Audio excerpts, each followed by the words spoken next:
सुप्रभात। Class 8 lesson number 6 संज्ञा। जैसा कि आप लोग क्लास फर्स्ट से ही संज्ञा, सर्वनाम, विशेषण, क्रिया आदि पढ़ते आ रहे हैं, तो वैसे ही क्लास 8 में भी छठवां पाठ संज्ञा है। सबसे पहले संज्ञा किसे कहते हैं? तो किसी व्यक्ति, वस्तु, स्थान, भाव या गुण के नाम को संज्ञा कहते हैं। चाहे व्यक्ति का नाम हो, वस्तु का नाम हो, भाव का नाम हो, स्थान का नाम हो, चाहे किसी प्राणी का नाम हो, जो भी नाम होगा उसे संज्ञा कहते हैं। ठीक है। अर्थात एकदम संक्षिप्त परिभाषा है कि नाम को ही संज्ञा कहते हैं। जो नाम होगा वो संज्ञा होगा, चाहे वो व्यक्ति का हो, जैसे राम, श्याम, मोहन, सीता, गीता आदि, चाहे वस्तु का हो, जैसे कुर्सी, मेज, पुस्तक आदि, चाहे वो किसी भाव का हो, जैसे हंसी, प्रेम, दया आदि, चाहे किसी प्लेस यानी स्थान का हो, जैसे दिल्ली, मुंबई, आगरा, पटना आदि।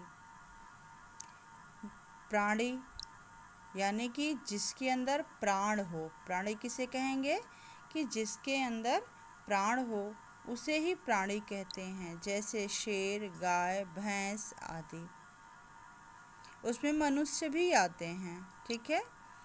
तो संज्ञा के अब भेद, इतना तो समझ में आ गया ना कि जो नाम है वही संज्ञा है, यानी कि किसी व्यक्ति, वस्तु, स्थान, भाव अथवा गुण के नाम को ही संज्ञा कहते हैं। और अगर सब हटा दिया जाए तो केवल नाम को संज्ञा कहते हैं, चाहे वो व्यक्ति का हो, वस्तु का हो, भाव का हो, जो भी हो, जो नाम है वही संज्ञा है। संज्ञा के भेद। संज्ञा के 5 भेद होते हैं, जैसे व्यक्तिवाचक संज्ञा, जातिवाचक संज्ञा, भाववाचक संज्ञा, समुदायवाचक संज्ञा और द्रव्यवाचक संज्ञा।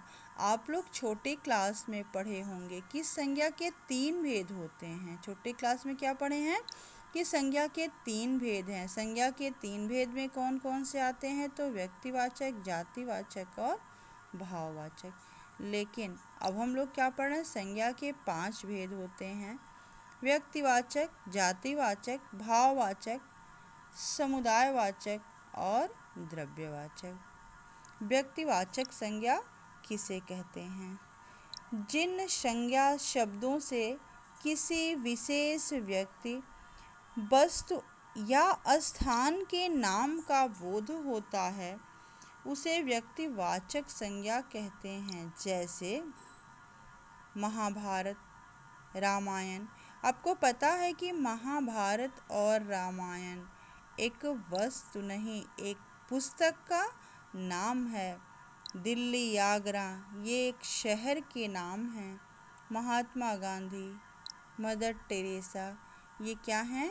व्यक्ति के नाम हैं।